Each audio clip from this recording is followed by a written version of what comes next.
నమస్కారం వార్తలకు స్వాగతం. ముందుగా ముఖ్యాంశాలు. బీజేపీ నేత డీకే అరుణ ప్రెస్ మీట్, ప్రతిపక్షాలపై ఫైర్.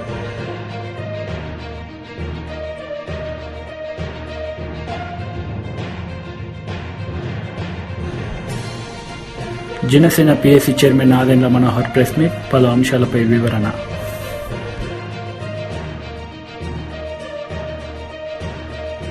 హైదరాబాద్లో మత్తు పదార్థాల మూటాలపై ఉక్కుపాదం మోపుతానని నగర పోలీస్ కమిషనర్ కొత్తకోట శ్రీనివాసరెడ్డి హెచ్చరించారు. శాంతి భద్రతల పరిరక్షణలో కీలకమైన హైదరాబాద్ కొత్త కమిషనర్గా కొత్తకోట శ్రీనివాసరెడ్డిని రాష్ట్ర ప్రభుత్వం నియమించింది. వాళ్ళు దయచేసి you pack off, leave our city, you leave our state. We're not going to tolerate you, however big you are. So you pack off, go off from here. We don't bother where you go, but you don't have a place here. ఈ దీంట్లో భాగంగా ఈ drugs ఎక్కడైతే ఎక్కువగా ఈ incidents of drugs abuse ఉంటుందో ఆ places, ఆ స్థలాలైన pubs, high and bars and restaurants, farm houses, తర్వాత మనకు దృష్టిలోకి వస్తుంది అంటే సినీ ఫీల్డ్లో కూడా అది కొంచెం విరివిగా అలవాటు ఉందని. సో ఈ పబ్స్ యాజమాన్యం కానీ, రెస్టారెంట్స్ వాళ్ళు కానీ, form houses around the city కానీ దయచేసి మీరు ఈ కార్యక్రమాలకు కనుక ఇటువంటి ఇల్లిసిట్ వ్యవహారాలు చేస్తే కఠినంగా శిక్ష ఉంటుంది. మేము ఉక్కుపాదం మోపబోతున్నాం. ఆల్రెడీ హైదరాబాద్ నగరంలో డ్రగ్స్ వేలునకుండా పోలీస్ శాఖ చాలా కృషి చేస్తుంది. కానీ పూర్తిగా దీన్ని రూట్ అవుట్ అంటే కూకటి వేళ్లతో సహా పెకలించమన్నది గౌరవ ముఖ్యమంత్రి గారి ఆలోచన. సో దాని ప్రకారము మేము నడుచుకుంటాం. ఇండస్ట్రీ, ఇప్పుడు సినిమా ఇండస్ట్రీ అని ఇందాక చెప్పుకున్న ఇండస్ట్రీ పెద్దలు, వాళ్ళ ఛాంబర్స్ ఉంటాయి, ఫిల్మ్ ఛాంబర్స్ వాళ్ళు. నా విజ్ఞప్తి ఏంటంటే మీటింగ్స్ పెడతాం వాళ్ళతో కూడా.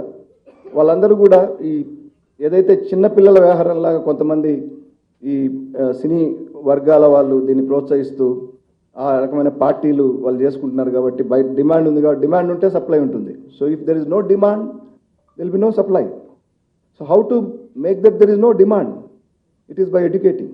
Of course if they don't listen will punish them. Definitely there is a law, it will catch up. But ముందు వినగలిగినంత వరకు సినిమా పెద్దలకు కూడా నేను చెప్పేది ఏంటంటే, అట్లాగే పబ్ యాజమాన్యాల సంఘాలు కూడా ఉండొచ్చు, అవన్నీ నేను చూస్తాను.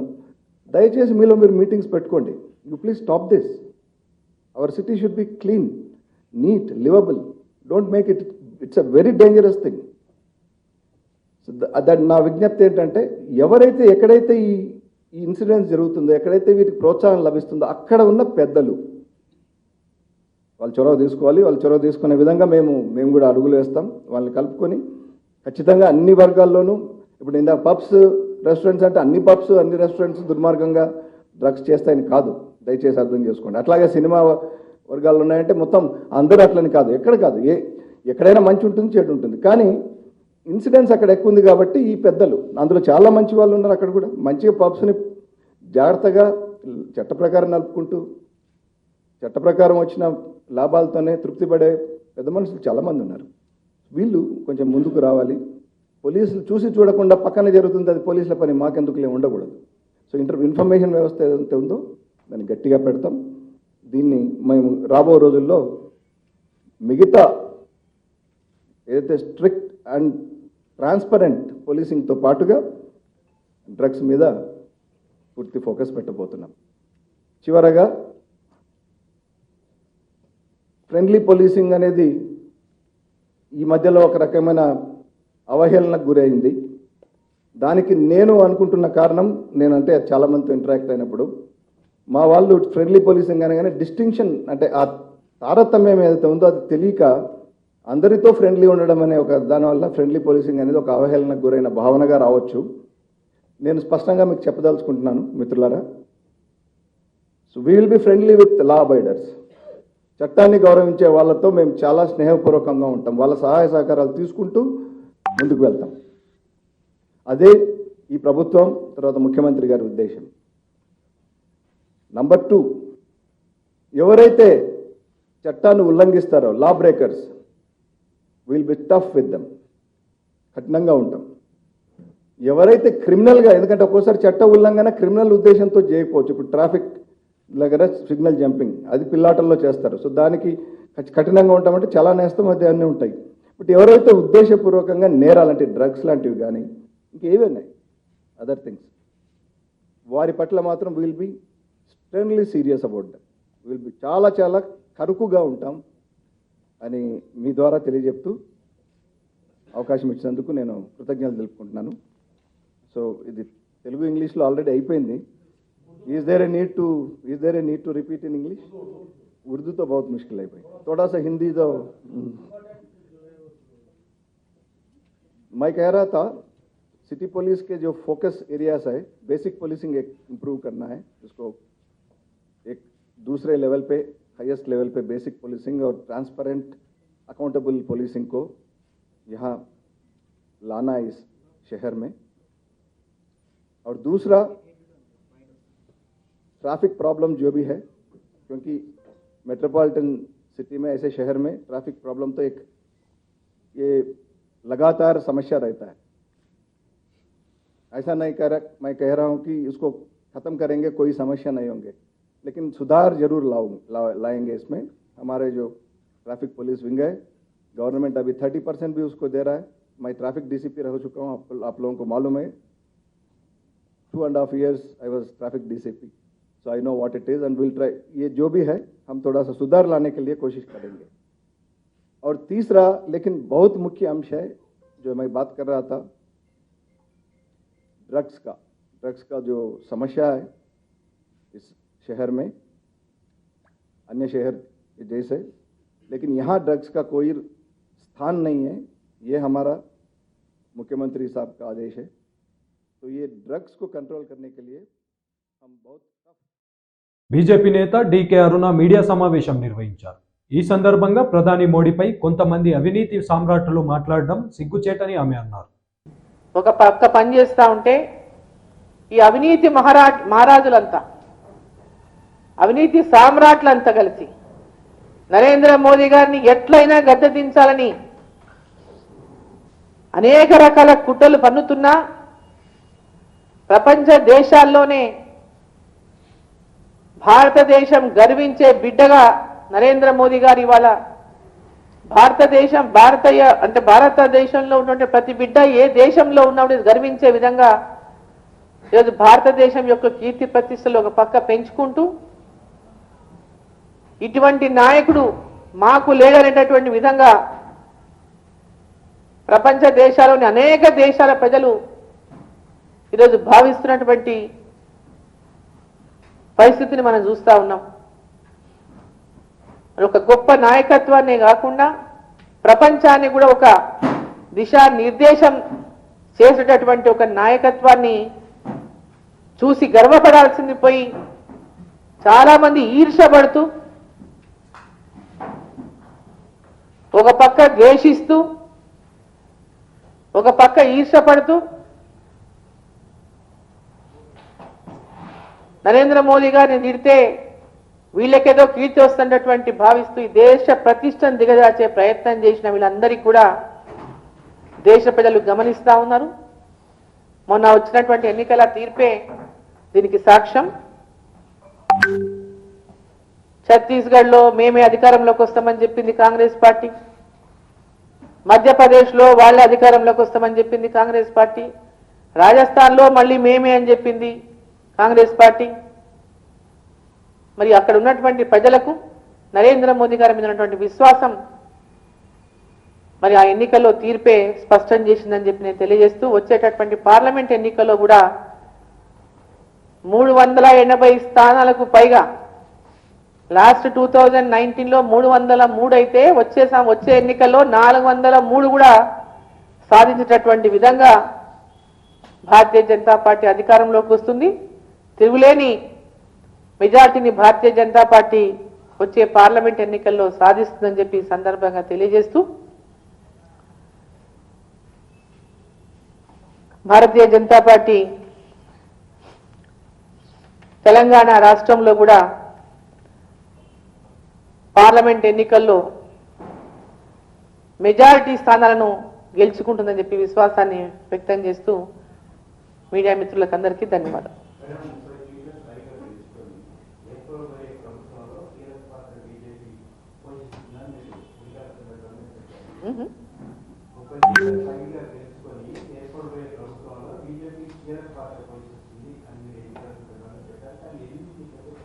ఛత్తీస్గఢ్లో ఏమైంది ఇప్పుడు చెప్పాను మీకు నేను. ఛత్తీస్గఢ్లో, రాజస్థాన్లో ఏమైంది, అక్కడ రూలింగ్లో ఉన్నారు కదా, వాళ్ళ గురించి మాట్లాడండి. ఇక్కడ మేము రూలింగ్లో ఉండి పోగొట్టుకోలేదు, పోరాటం చేశాం, సాధించాం. మా పోరాటంలో వాళ్ళు ఎప్పుడు పోరాటం చేయలేదు ప్రభుత్వానికి వ్యతిరేకంగా. యాంటీ ఇంకంబెన్సీని బిల్డ్ చేసిందే భారతీయ జనతా పార్టీ. వాళ్ళు ఈ గ్యారంటీలు అని చెప్పి కేసీఆర్ లాగానే వీళ్ళు ఆ గ్యారంటీల పేరు మీద ప్రజల్ని మోసం చేసినారు, మభ్యపెట్టినారు. ఈరోజు ఎన్నో పోరాటాలలో ఎక్కడైనా ఒక కాంగ్రెస్ నాయకులు అరెస్ట్ అయినారా ఏ రోజైనా? కాంగ్రెస్ పార్టీ ఈరోజు భారతీయ జనతా పార్టీ బిల్డ్ చేసినటువంటి యాంటీ ఇంకంబెన్సీని వాళ్ళ యొక్క మాయ మాటలతోనే ప్రజలను మోసం చేసి అది బొటాబొటిగా సీట్లు సాధించిండ్రు. భారతీయ జనతా పార్టీ డెఫినెట్ గా ప్రజల హృదయాల్లో చోటు సంపాదించింది తెలంగాణలో. దానికి వచ్చినటువంటి ఓటు శాతమే కాదు, రాబోయే ఎన్నికల్లో కూడా పార్లమెంట్లో గెలిచినటువంటి సీట్. కొట్లాడి తెచ్చుకున్న తెలంగాణను దేశంలోనే నెంబర్ 1గా తీర్చిదిద్దిన కేసీఆర్ నాయకత్వం లేని తెలంగాణను ప్రజలు ఊహించుకోలేకపోతున్నారని తెలంగాణ రాష్ట్ర మాజీ మంత్రి సూర్యాపేట ఎమ్మెల్యే గుంటకండ్ల జగదీష్ రెడ్డి అన్నారు. సహజంగానే ఇంకా ఇతర సమస్యలు అనేక ఉంటాయి కాబట్టి దాన్ని ప్రభావం ఉంటుంది. జరిగిన దాని విషయంలో ఎక్కడెక్కడ ఏం జరిగింది, లోపం జరిగిందనే విషయంలో కేసీఆర్ పడిపోతున్న సంగతి కూడా తెలియకుండా వేసింది. ఇప్పుడు మాట్లాడుతున్నారు, అయ్యో కేసీఆర్ ఎందుకు పోయిండు, కేసీఆర్ పడిపోతాడు అనుకోలే కదా మేము మాట్లాడుతున్నారు చాలా మంది, వింటున్నాం మనం. కానీ తెలియకుండా ఇప్పుడు ఓట్లు వేసినట్టు కనబడుతుంది మనం. సరే, దానికి తోడు కాంగ్రెస్ చాలా హామీలు ఇచ్చింది. అప్పుడే మొత్తం వెనుకబట్టు పడుతున్నది అర్థమైతేనే ఉంది. ఏం చెప్పారు మొన్న, రైతు బంధు ఇప్పుడు తీసుకోవద్దు, మేము వస్తే 9వ తారీఖు నాడే 15,000 ఇస్తాం అని చెప్పి ఎన్నికల కమిషన్ కాడ కంప్లైంట్ కూడా చేసారు, ఇప్పుడు ఇవ్వద్దు రైతు బంధు అని. అయిపోయింది, నిన్నటి దాకా లెక్క చూసారు, అర్థమైపోయింది చేయలేమని. ఇవాళ 10,000 ఇవ్వండి అని చెప్పి ఆర్డర్ ఇచ్చారు. తేలిపోయింది ఒకటి. రుణమాఫీ 2 లక్షలు ఇప్పటిదాకా తీసుకోని ఉంటే కూడా ఇప్పుడు తీసుకోండి, లోన్ తీసుకోండి, 9 నాడు నేను రాగానే 2 లక్షల రూపాయలు మాఫీ తీసుకోండి అని చెప్పి ప్రకటించింది. 9 పోయింది, 10 పోయింది, 11 కూడా పోయింది. దాని మీద ఏదో ఇవాళ విధానాలు చెప్పండి, అది చెప్పండి, ఇది చెప్పండి అని ఏదో అది అన్నట్టు రాయించుకుంటున్నారు. ఏం రాయించుకున్నా కాంగ్రెస్ పార్టీ ఇచ్చిన హామీలు నెరవేర్చదు అనే విషయం మనందరికీ కూడా తెలుసు. తొందరలోనే ఫెయిల్ అవుతుంది. అది చరిత్రలో ఎప్పుడు కూడా చేయలేదు. చెప్పిన మాట చెప్పినట్టు చేసిన లక్షణం పార్టీకి లేదు, పార్టీకి అవకాశం కూడా లేదు. ఇంకోటి మేనిఫెస్టో చూసినాడే మనం మాట్లాడుకున్నాం, ఇది అమలుకు సాధ్యం కాదు, ఇది అధికారంలోకి వస్తామనుకో చెప్పే మాటలు కావు. ఆ వచ్చేది ఉందా, సచ్చేది ఉందా, ఏదో చెప్పనైతే చెప్తాను జనానికి అని చెప్పి చెప్పినట్టుంది తప్ప అది ప్రభుత్వంలోకి వస్తాం మనం అని చెప్పి బాధ్యతగా మాట్లాడే వాళ్ళు మాటల్లాగా లేదు అనే మాట మనం ఆ రోజు మాట్లాడని చెప్పినాం. స్పష్టంగా కనబడుతూనే ఉంది. అప్పుడే ఇంకో మాట కూడా చెప్పిన వాళ్ళు,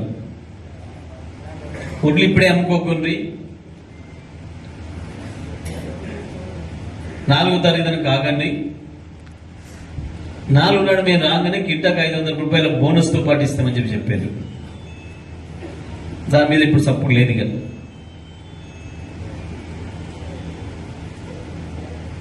ఇచ్చిన 6 గ్యారెంటీలు 90 రోజుల్లోనే అమలు చేస్తామని చెప్పారు. Janasena PSC chairman Nadendla Manohar media సమావేశం నిర్వహించారు. ఈ సందర్భంగా ఆయన పలు అంశాలపై మాట్లాడారు. మరి అదే రాజశేఖర రెడ్డి గారి బిడ్డ జగన్మోహన్ రెడ్డి గారు ముఖ్యమంత్రి అయిన తర్వాత ఈ కంపెనీలన్నింటినీ కూడా ప్రత్యేకంగా వీళ్ళని వేధించి పెట్టుబడులు పెట్టే విధంగా వాళ్ళని ప్రోత్సహించకుండా, వాళ్ళకి ఏమాత్రం కూడా సరైన రీతిలో ఒక మంచి పరిపాలన విధానం తీసుకొచ్చి మరింత ప్రోత్సహించే విధంగా చేయాల్సిన బాధ్యత లేకుండా వాళ్ళ ల్యాండ్స్ అన్నీ కూడా తిరిగి ప్రభుత్వం తీసేసుకుంటుందని బెదిరించుకుంటూ వీళ్ళు ఒక కుట్రపూరితంగా అనేక అంశాలపైన వీళ్ళు చేసుకుంటూ వచ్చారు. ఎక్కడ కూడా ఒక స్టేబుల్ విధానం లేదు, ఒక స్టేబుల్ పాలసీ లేదు. డిసిషన్ మేకింగ్ ప్రభుత్వ స్థాయిలో జరిగినప్పుడు ముఖ్యమంత్రి గారి సమక్షంలో క్యాబినెట్లో ఖచ్చితంగా ఆ విధి విధానాలకి లోబడి వీళ్ళు తీసుకునే నిర్ణయాలు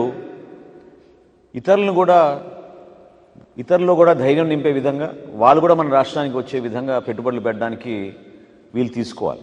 ఆ నిర్ణయాలని పక్కన పెట్టి నవంబర్ 3వ తారీఖున, గత నెల నవంబర్ 3వ తారీఖున క్యాబినెట్ సమావేశంలో ఊహించని విధంగా అనేక కంపెనీలకి వీళ్ళు కొన్ని విచిత్రమైన స్పెషల్ ప్యాకేజీలు ఇచ్చారు. ఇది ఏమనిపిస్తోందంటే, ఒక రీటైల్ స్టోరు మూసేసే ముందు క్లియరెన్స్ సేల్ అని పెడతారు. ఇన్ని రోజులు ఉన్న 30%, 40% డిస్కౌంట్ కాస్త 70%, 80% డిస్కౌంట్ మేము క్లియరెన్స్ సేల్ పెట్టేశాం, ఉన్నవన్నీ కూడా మేము అమ్మేసి దుకాణం మూసేస్తున్నాం అనేది వీళ్ళు ఒక లైన్ తీసుకుని మార్కెటింగ్ చేస్తారు. ఆ విధంగానే ఈ ప్రభుత్వం ఒక క్లియరెన్స్ సేల్ మొదలుపెట్టింది. నవంబర్ 3వ తారీఖున అనేక పరిశ్రమలకి భూముల కేటాయింపులు చాలా విచిత్రంగా జరిగాయి. నేను ఈ రోజున స్పెసిఫిక్గా రెండిటి గురించి మాట్లాడతాను. మొట్టమొదటిది Krishnapatnam ultra mega power project అని 2680 ఎకరాలు వీళ్ళకి ఒక మెగా పవర్ ప్రాజెక్ట్ ఏర్పాటు చేసేటట్టు నెల్లూరు జిల్లాలో 2007లోనే స్వర్గీయ రాజశేఖర రెడ్డి గారు ఆ రోజున కేటాయించారు. సరే, ఆ రోజు నుంచి అనేక ఇబ్బందులకు గురై వాళ్ళు స్థాపించలేక రిలయన్స్ పవర్ వాళ్ళు చివరికి మేము కట్టిన 300 కోట్ల బ్యాంక్ గ్యారంటీ మాకు రిటర్న్ చేయండి అని చెప్పి రాష్ట్ర ప్రభుత్వానికి వాళ్ళు ఒక అర్జీ పెట్టుకుని జనవరి 2016లో వీళ్ళు అసలు మేము ప్రాజెక్టే చేయడం లేదు, మేము ఎగ్జిట్ అవుతున్నామని రాష్ట్ర ప్రభుత్వానికి ఉత్తరం రాశారు. కానీ ఈరోజున్న పరిస్థితి ఏంటంటే, అదే రిలయన్స్ కొత్తగా ఇచ్చిన ఒక దరఖాస్తు, ఏదైతే భూములు తీసేసుకుంటాం మీరు ప్రాజెక్ట్ చేయడం లేదని చెప్పిన ప్రభుత్వానికి వీళ్ళు ఒక దరఖాస్తు పెట్టుకుంటే ఆ నోటీసులన్నీ విత్డ్రా చేస్తూ రాష్ట్ర ప్రభుత్వం నిర్ణయం తీసుకుని ఆ 2680 ఎకరాల భూమి తిరిగి వాళ్ళకి రిజిస్టర్ చేసే విధంగా ఒక నిర్ణయం తీసుకున్నారు. కానీ నిర్ణయం తీసుకునే ముందు స్టేట్ ఇన్వెస్ట్మెంట్ ప్రమోషన్ కౌన్సిల్ ఉంటుంది, దీనికి చీఫ్ సెక్రటరీ గారు దానికి హెడ్. ముందు వాళ్ళు సమీక్షిస్తారు ఈ ప్రపోజల్స్ని. వాళ్ళు చాలా స్పష్టంగా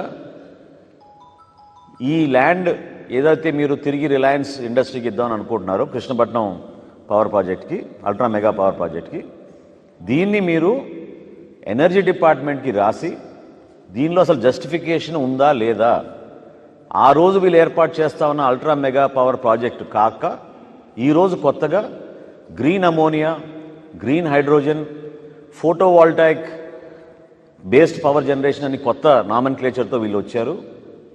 ఇది అసలు కరెక్టా కాదా అని వాళ్ళు రికమెండ్ చేశారు. ఎవరికి? ఎనర్జీ శాఖకి వాళ్ళు రికమెండ్ చేసి వాళ్ళ ఒపీనియన్ తీసుకోమన్నారు. కానీ ముఖ్యమంత్రి గారు హడావుల్లో ఉన్నారు కదా, క్లియరెన్స్ సేల్. సో ఆయన హెడ్ చేసిన committee, state investment promotion board committee ఉంటుంది, దానికి ముఖ్యమంత్రి గారే దానికి చైర్మన్. ఆయన హడావుడిగా ఈ అబ్జెక్షన్స్ అన్నీ ఓవర్ రూల్ చేసేసి ఇమీడియట్గా వాళ్ళు క్లియర్ చేసి నవంబర్ 3వ తారీఖున క్యాబినెట్లో దీని అప్రూవల్ ఇచ్చేశారు. అంటే 2680 ఎకరాల భూమి Krishnapatnam ultra mega power project కోసం ఆ రోజున స్వర్గీయ రాజశేఖర రెడ్డి గారు ఇచ్చిన ఆ భూమిని వీళ్ళు గతంలో లాగేసుకుందామనే ప్రయత్నం చేసి ఇప్పుడు మళ్ళీ వాళ్ళకి కొత్త రాయితీలతోటి వీళ్ళకి అప్పచెప్పడం జరిగింది.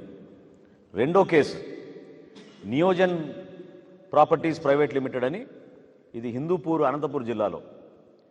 వీళ్ళు గతంలో రాజశేఖర రెడ్డి గారి హయాంలోనే 350 ఎకరాల్లో మేము ఒక అపెరల్ పార్క్ ఏర్పాటు చేస్తాం, అక్కడ ఉన్న మహిళలందరికీ కూడా మేము ఉపాధి కల్పించే విధంగా మాజీ మంత్రి అలపాటి రాజేంద్ర ప్రసాద్ మీడియా సమావేశం నిర్వహించారు. ఈ సందర్భంగా పలు అంశాలపై ఆయన మాట్లాడారు. వర్కర్లకి నేను తెలంగాణ రాష్ట్రంలో అంగన్వాడీ కేంద్రాల కంటే ఎవరైతే పనిచేస్తా ఉన్నారో ఆ వర్కర్ల కంటే హెల్పర్ల కంటే నేను ఎక్కువ జీతభత్యాలను ఇచ్చి మిమ్మల్ని అందరినీ కూడా ఆనందంలో ఉంచుతానని చెప్పినటువంటి మాటలు నీటి మూటలుగా మారిపోయాయా జగన్మోహన్ రెడ్డి గారని చెప్పి నేను అడుగుతా ఉన్నా.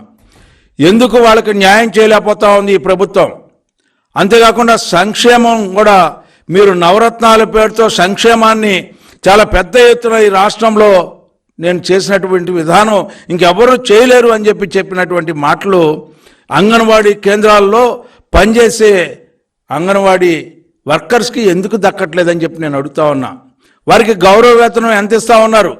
గతంలో చంద్రబాబు నాయుడు కాలంలో 4,200 రూపాయలు ఉంటే ఒకేసారి 6,300 పెంచి 10,500 చేసిన ఘనత ఆనాటి ముఖ్యమంత్రి ఈనాటి ప్రతిపక్ష నేత నారా చంద్రబాబు నాయుడు గారికి దక్కితే, హెల్పర్లకి ఆనాడు 6,000 చేస్తే ఈనాడు నువ్వు పెంచింది 4 సంవత్సరాల 5 నెలల కాలం నుంచి కేవలం 1,000 రూపాయలు పెంచి ఏమిటయ్యా నీ తంతు?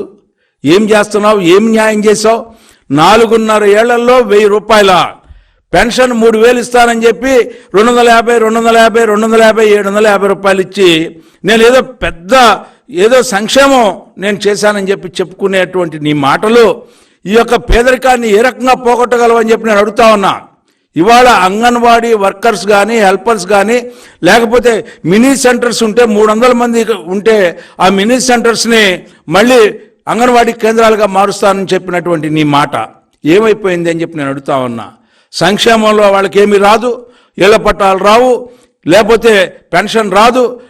ఏమిటి? ఎందుకు?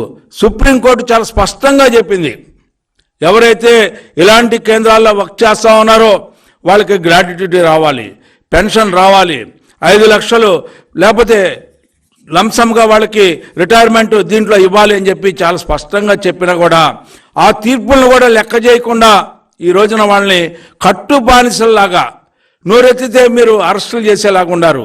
ఎక్కడ కూడా ఉద్యమాలని చేయలేరు, ఎక్కడ కూడా పోరాటాలను చేయలేరు.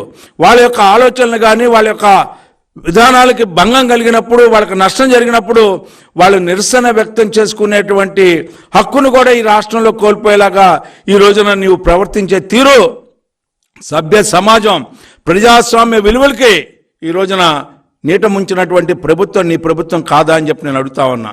ఈ రోజున మీ అందరూ కూడా ఆఖరికి 52,500 ఉన్న అంగన్వాడీ కేంద్రాలని 18,000 కేంద్రాలని నూతనంగా నిర్మించితే గత ప్రభుత్వం చంద్రబాబు నాయుడు కాలంలో నువ్వేం చెప్పావు? అంగన్వాడీ కేంద్రాలన్నింటినీ కూడా నేను నాడు నేడులో స్కూల్స్ని ఏ రకంగా బాగు చేస్తానో అంగన్వాడీ కేంద్రాలను కూడా బాల వికాసం చెందేలాగా వాళ్ళందరూ యొక్క మానసిక వికాసం చెందేలాగా స్కూల్స్ని నిర్మాణం చేస్తానన్నటువంటి హామీ ఇచ్చినటువంటి దాదాపు 18,000 నువ్వు చేస్తానని చెప్పినటువంటి ఏ ఒక్క స్కూల్ అయినా చేసావా అని చెప్పి నేను అడుగుతా ఉన్నా. అభివృద్ధి నోచుకోవాలా, సంక్షేమం నోచుకోవాలా, పైగా ఈ రోజున వాళ్ళకి జీతాలని పెంచుతానని చెప్పి ఆ జీతాలు కూడా పెంచకుండా నీ ఇష్టం వచ్చినట్టుగా వ్యవహరించి ఇవాళ 40 లక్షల మంది పసికోనలు పెంపకానికి ఆటంకం కలిగేలాగా వ్యవహరించినటువంటి విధానం ఈ రోజున చాలా బాధాకరమైన అంశం. ఎందుకంటే ఈ రోజున ఎందుకు వాళ్ళు బయటకు వస్తూ ఉన్నారని చెప్పి అడుగుతా ఉన్నా. ఎందుకు నువ్వు చేయలేకపోతున్నావు అని చెప్పి నేను అడుగుతా ఉన్నా. నువ్వు చాలా గొప్పగా నేను అందరికీ కూడా న్యాయం చేశానని చెప్తా ఉంది ఈ ప్రభుత్వం. ఎందుకు న్యాయం చేయలేకపోతున్నావు అని చెప్పి నేను అడుగుతా ఉన్నా. అంతేకాకుండా సంక్షేమం అని చెప్పి నువ్వు చెప్తా ఉన్నావు. ఏం సంక్షేమం చేసావు? ఏ రకమైన సంక్షేమం చేసావు? సంక్షేమంలో కూడా అవినీతి చేసినటువంటి ముఖ్యమంత్రి ఎవరైనా ఉన్నారంటే జగన్మోహన్ రెడ్డి గారని చెప్పుకోక తప్పదని చెప్పి మీకు మనం చేస్తా ఉన్నా.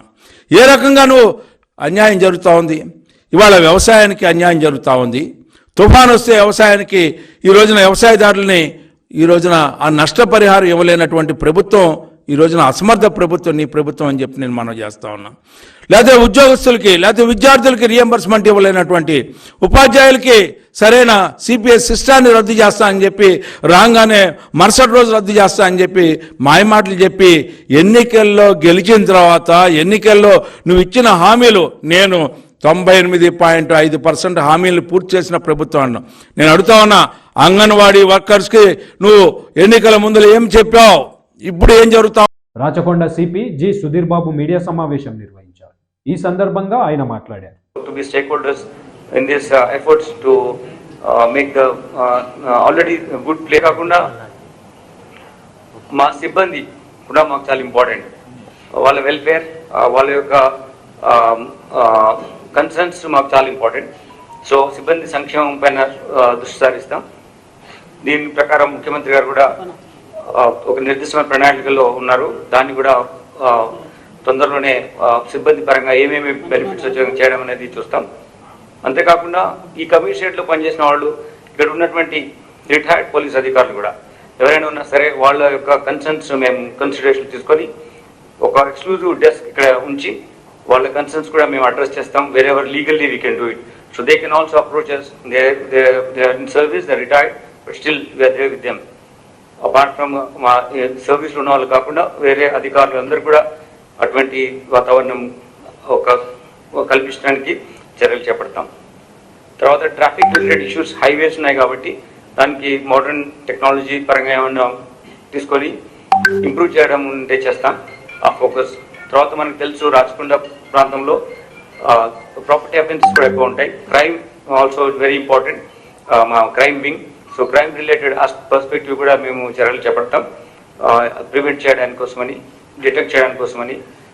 మేజర్గా మనకు బెటర్ డిటెక్షన్ కోసం మనకు తెలుసు సీసీ కెమెరాస్ ఇవన్నీ చాలా అవసరం. కమ్యూనిటీ పార్టిసిపేషన్తో ఇంకా సీసీ కెమెరాస్ ఇంకా స్ట్రెంథెన్ చేసి ఇంకా బెటర్ వేలో ఇస్తాం. నిబద్ధతతో ఎవరైతే పనిచేస్తారో, కర్తవ్యం నిర్వర్తిస్తారో వాళ్ళకి పూర్తి సహకారం మేము డిపార్ట్మెంట్ తరఫున అందజేస్తాం అని మా ఇంటర్నల్ కూడా మేము అసెస్ చేసుకొని పర్ఫార్మెన్స్ను ఎవ్రీడే చూసుకొని ఇంప్రూవ్ చేయడానికి, బెటర్ సర్వీస్ అందించడానికి మా మీద నమ్మకం నుంచి బాధ్యత అప్పచెప్పినది చాలా శ్రద్ధతో నిర్వర్తిస్తామని we are telling you, because you are meeting me today after I'm assuming charge, and this is what you want to hear from me. This is what our commitment and this is what our concern for the people of this commissionerate. Thank you. Yeah, this is a good aspect. This is a very, very important thing. Drug mafias కానీ drug related transportation కానీ ఇవి మాకు చాలా important concerns prevent చేయడంలో. దీనికి ఒక కమిషనరేట్లోనే కాదు, మొత్తం రాష్ట్రంలో కూడా ఇటువంటి మెనేజ్ ఉండొద్దని చెప్పేసి ప్రభుత్వం, ముఖ్యమంత్రి గారు దృఢ సంకల్పంతో ఉన్నారు. దాని తగ్గట్టుగా మేము కోఆర్డినేట్ చేసుకొని అన్ని యూనిట్స్ కోఆర్డినేట్ చేస్తూ, ముఖ్యంగా ఈ 3 కమిషనరేట్స్లో ఉన్నటువంటి Hyderabad CP sir and Cyberabad CP గారు, నేను అందరం కలిసి will make combined efforts so that ఇక్కడ నుంచి ఇటువంటి అందుబాటు లేకుండా, ఇటువంటి మాదక ద్రవ్యాలు అందుబాటు లేకుండా చర్యలు తీసుకుంటాం. అంతేకాకుండా ఈ ఏరియాలో చాలా విలేజెస్ కూడా ఉంటాయి. విలేజెస్లో ఉన్నటువంటి కొన్ని ల్యాండ్ రిలేటెడ్ ఇష్యూస్లో కూడా కొన్ని తప్పులు చేస్తుంటే వాళ్ళపైన మేము దృష్టి సారించి చర్యలు చేపడతాం. రౌడీ షీటర్స్ పైన స్పెషల్ ఫోకస్ ఉంటుంది. Rowdy sheeters apart from SOT and local police, different of DCPs and all, మేమంతా కూర్చొని వాళ్ళ ప్రోగ్రెస్ ఎలా అంటే క్రైమ్ పర్స్పెక్టివ్ ఎలా ఉంటున్నో చూసి వాళ్ళ మీటువంటి కంటిన్యూస్ నిఘా ఉండడం రౌడీ షీటర్స్ మీద ఉంటుంది. ప్రాపర్టీ అఫెండర్స్ ఇంతకుముందు ఉన్న వాళ్ళు ఏం చేస్తున్నారు, వాళ్ళ యాక్టివిటీస్ మీద దృష్టి సారిస్తాం. ఇటువంటి చేసి ఒక మంచి వాతావరణం, ఒక పీస్ఫుల్ ఎన్విరాన్స్, ఒక సిటిజన్ మేము సేఫ్ హ్యాండ్స్లో ఉన్నాము అనే ఒకటువంటి వాళ్ళ భావన కల్పించడానికి అన్ని ప్రయత్నాలు చేస్తాం. మేమందరము ఎంతమంది ఉన్నామో అంతమంది ప్రజలకు రేషియోలో తక్కువ ఉంటాం కాబట్టి ప్రతి పోలీస్ అధికారికి ఏవైతే బాధ్యతలు ఉంటాయో ప్రతి ప్రౌడ్కి కూడా అదే బాధ్యతలు ఉంటాయి. We request citizens also to be stakeholders in this efforts to make the already good place ఇంకా better place సస్టైన్ చేయడానికి. Thank you. వార్తలు ముగించే ముందు ముఖ్యాంశాలు మరోసారి. బీజేపీ నేత డీకే అరుణ ప్రెస్ మీట్, ప్రతిపక్షాలపై ఫైర్.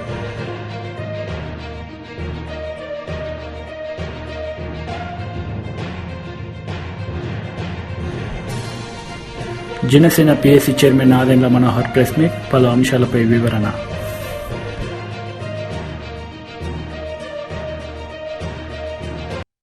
ఈ వార్తలు ఇంతటితో సమాప్తం. తిరిగి ప్రసారమయ్యే వార్తల్లో మళ్ళీ కలుద్దాం. అంతవరకు సెలవు.